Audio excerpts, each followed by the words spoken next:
Aujourd'hui, j'ai décidé, parce que je suis à Paris, et on est dans le déconfinement, bien sûr, ça fait partie du petit reportage déconfinement.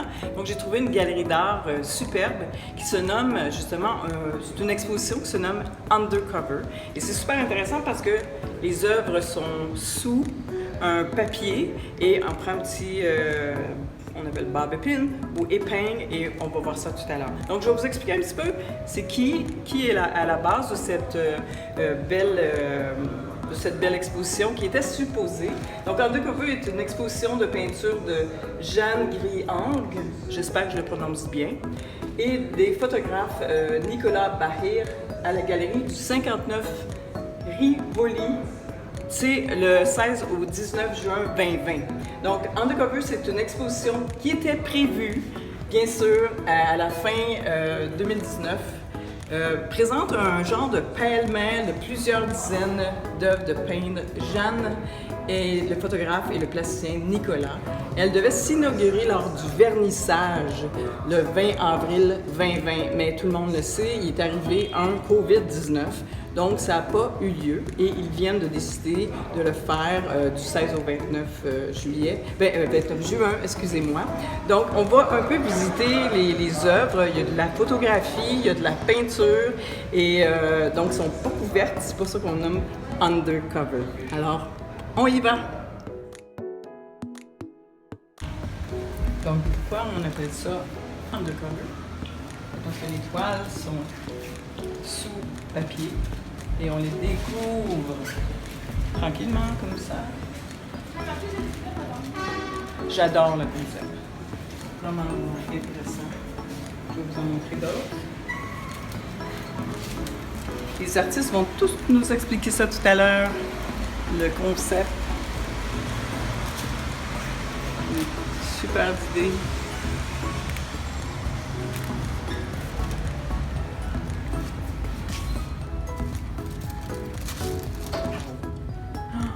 Magnifique. J'aime beaucoup le noir et blanc. J'adore les photos en noir et blanc, vraiment. Magnifique.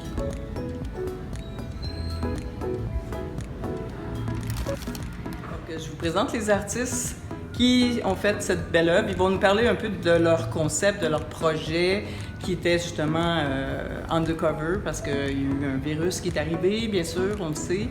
Donc, j'ai été contente de les rencontrer. En fait, on s'est rencontrés cet après-midi. Oui, on s'est rencontrés ce matin, à l'heure du déjeuner, en fin de matinée, par hasard, alors que je collais des affiches pour l'exposition Undercover. Ah ouais, puis moi j'aime beaucoup. Qui d'ailleurs... Explique-nous ça.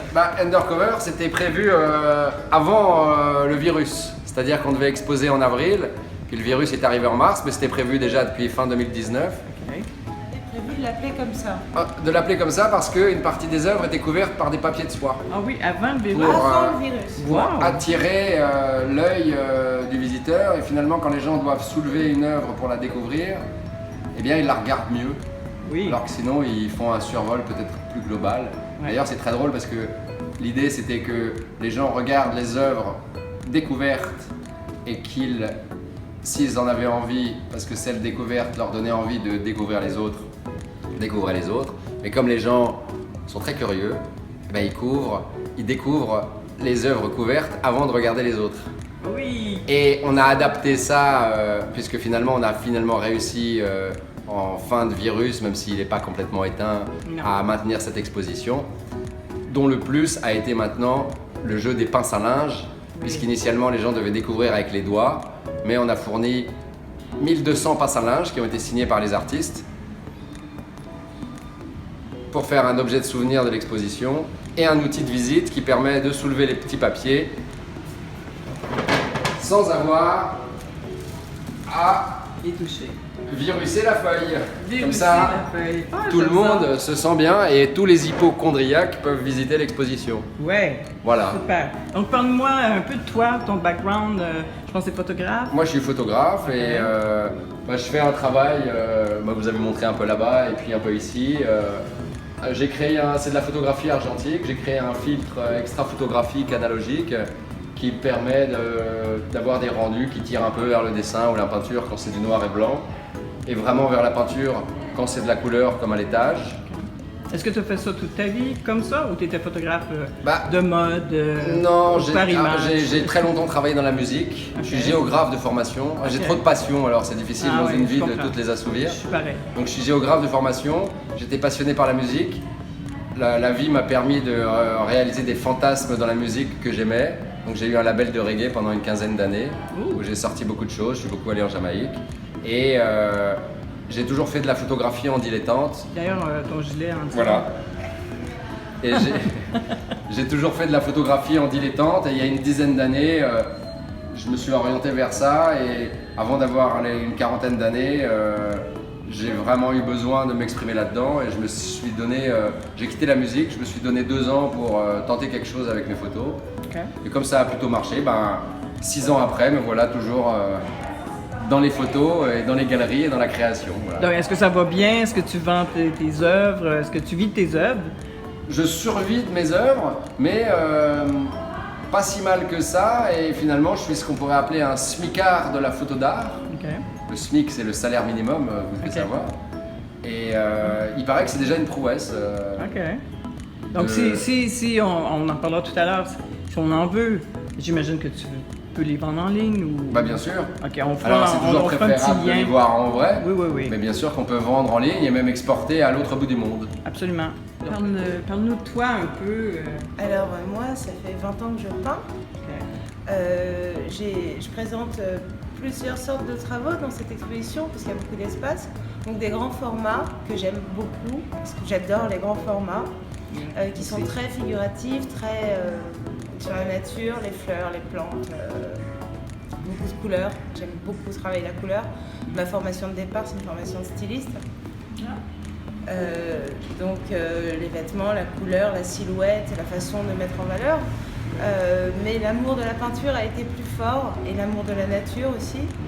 J'ai vécu plusieurs années en Polynésie. Je pense que là-bas, j'ai été imprégnée de la puissance de la nature qui me manque dans Paris, cette ville que j'aime tant, qui est tellement importante. Avec tout ce qu'on vit, on se rend compte que la nature, c'est notre avenir et que sans elle, plus rien ne va. Et dans les grandes villes, je trouve qu'on en manque et c'est une façon de pouvoir partager ce que j'aime, de montrer aussi le regard que j'ai, de nous mettre un petit peu en face à face comme si on était un tout petit insecte au milieu des plantes. T'as combien de temps t'es à Paris? Alors, je suis née à Paris, Ok. ma petite enfance s'est passée à Paris et puis mon adolescence c'était à Tahiti. Ah, Et je suis revenue quand j'avais 19 ans. ok. Donc ça a créé L'année en passée, moi, voilà, ça L'année crée, passée. ça crée un manque. Et surtout, c'est l'autre bout du monde, donc je pourrais jamais avoir les deux à la fois. Ton rêve serait quoi? Mon rêve, ce serait de vivre à moitié à la campagne, au milieu de la nature, d'une nature puissante. Enfin, la campagne, Laquelle? il y a tellement de paysages magnifiques, en Indonésie, en Polynésie, où la nature est toute puissante. Donc, l'idéal dans tes rêves les plus fous serait 6 mois en Indonésie et 6 mois à Paris. À Paris. Pour l'énergie, les possibilités, la vie sociale, Absolument. la chance qu'on a, l'accès à la culture qu'on a dans cette ville, C'est très possible, hein, d'avoir cette vie. c'est très possible. C'est très possible. Et je te souhaite, parce que il n'y a rien qui peut t'en empêcher finalement. Finalement, Il s'agit de le peut-être vouloir. qu'un jour- Fait que je te le souhaite, je te l'envoie. Et toi, quel serait ton rêve le plus fou? À titre personnel ou à titre collectif? On va dire personnel en premier. Alors à titre personnel, sans doute un peu comme Jeanne, d'avoir une liberté, de pouvoir être entre Paris et à des endroits, parce que je fais, voilà, il y a des modèles derrière nous, mais je fais aussi beaucoup de paysages. Donc mon rêve, ce serait de pouvoir passer du temps à faire des photos sur les routes de France, pas plus loin forcément, et de pouvoir vivre pleinement de mes photos, parce que c'est comme ça quand même. Et voilà. Et collectif. Et un rêve collectif, je sais pas, qu'il n'y ait plus d'armes dans le monde, des choses comme ça, Plus de virus. pas trop de violence, moins de violence, Pas de virus. que les gens soient... Bon. Comment avez-vous vécu cette partie? En fait, ça a duré depuis mars? Ouais, c'était un peu compliqué. Enfin, non, moi j'ai envie de dire que moi j'ai 2 enfants et une femme. Ok. On habite dans un appartement, sans balcon. Malheureusement, les jardins étaient fermés. Le premier mois était plutôt agréable parce que ça faisait comme une espèce de vacances forcées. Oui. Alors les enfants étaient très contents de rester en pyjama toute la journée à la maison. Ah, oui. Mais faire les courses, chef cuisinier, 2 fois par jour, professeur d'école, directeur parfois, animateur, papa, c'est pas aisé hein, parce que finalement rien que maître d'école, instituteur, c'est un métier et quand on est parent, c'est pas évident de le faire. On a eu sans doute environ 1000 visiteurs, ce qui est formidable, parce qu'il y a encore des gens qui sont frileux pour sortir à cause de ce virus. On le sait parce qu'on avait signé 1200 pinces à linge et qu'il en reste probablement à peu près 200 dans le bol qui est derrière vous. Bravo. Et donc c'est quand même chouette et encourageant. Et surtout, c'est une adresse inhabituelle qui est très passante, qui brasse toute l'île de France à peu près à ce niveau du 59 Rivoli. Et donc on a beaucoup de visiteurs qui, je pense, sont des personnes qui n'ont pas du tout l'habitude d'aller dans les galeries ou dans les musées. Et dont beaucoup de jeunes, puisqu'ils n'ont pas le lycée, ils font les magasins parce qu'on est dans une rue très commerçante. Donc c'est plaisant de voir que chez ces grands ados, il y a beaucoup de curiosité et une envie de visiter et de voir des choses qu'ils n'ont pas l'habitude de voir peut-être.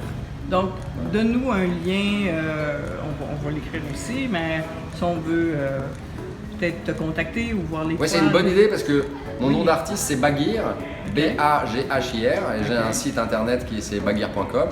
Mais Baghir c'est aussi le nom d'une crêpe algérienne qui est entre la crêpe et le blinis. Et quand on tape Baghir tout court sur Google, on tombe sur des recettes de crêpes algériennes. Ah, est-ce que tu es algérien? Non, pas du tout, je suis d'origine russe. Ah. Voilà. Mais en fait, Baghir, c'est le Bachir russe. Donc j'ai des origines russes musulmanes. Voilà. Et il y en a beaucoup aussi en Iran par exemple et dans le monde arabe. L'autre jour, on a eu une visiteuse algérienne qui a bien dit, parce que c'est pas Baghir, c'est Bahir. Ok, Bahir. Voilà. Donc, on va mettre ton lien. Avec et plaisir, on peut j'imagine, les voir. Tu as des extraits de tes. Oui, tout à fait. On peut et toi, voir. comment on fait pour te rejoindre? Alors, moi, j'ai un site internet, Jeanne Griang, G-R-I-H-A-N-G-N-E. C'est un nom qui est assez difficile à retenir. C'est quoi ta nationalité? Alors, moi, je suis française, mais c'est un nom d'origine basque, assez compliqué, effectivement. Voilà, et sinon j'ai un Instagram. Ils vont fermer. Donc, et juste pour la petite histoire, on expose ensemble parce que nos enfants sont dans la même école et qu'on est devenus amis sans doute l'année dernière. Et que Jeanne m'a proposé une exposition commune que j'ai acceptée l'année dernière et c'est formidable. Voilà. C'est super. Hein? Les grands esprits se rencontrent. Voilà. Bien sûr. Donc merci beaucoup à vous deux. Merci à vous. C'était une heureuse rencontre parce que ce matin quand je vous ai croisé dans la rue, c'est rare de croiser des gens enthousiastes qui nous voient coller des affiches. Ouais, c'est ça. Et vous m'aviez dit que vous viendriez et vous êtes arrivé juste avant la fermeture, donc c'est formidable. On est comme ça. Moi j'ai des coups de cœur. Je vais beaucoup avec le hasard de la vie, on peut dire. Et j'avais envie de. J'ai laissé aller. Puis premièrement, c'est les affiches qui m'ont attiré. Eh ben c'est formidable. Et je vais les mettre dans ma collection quand je voyage. Eh ben merci pour cette petite interview en plus, qui est comme la cerise sur le gâteau de la fin de journée. Super, je suis contente. Merci Jeanne. Merci beaucoup. Bonne journée. Bonne chance.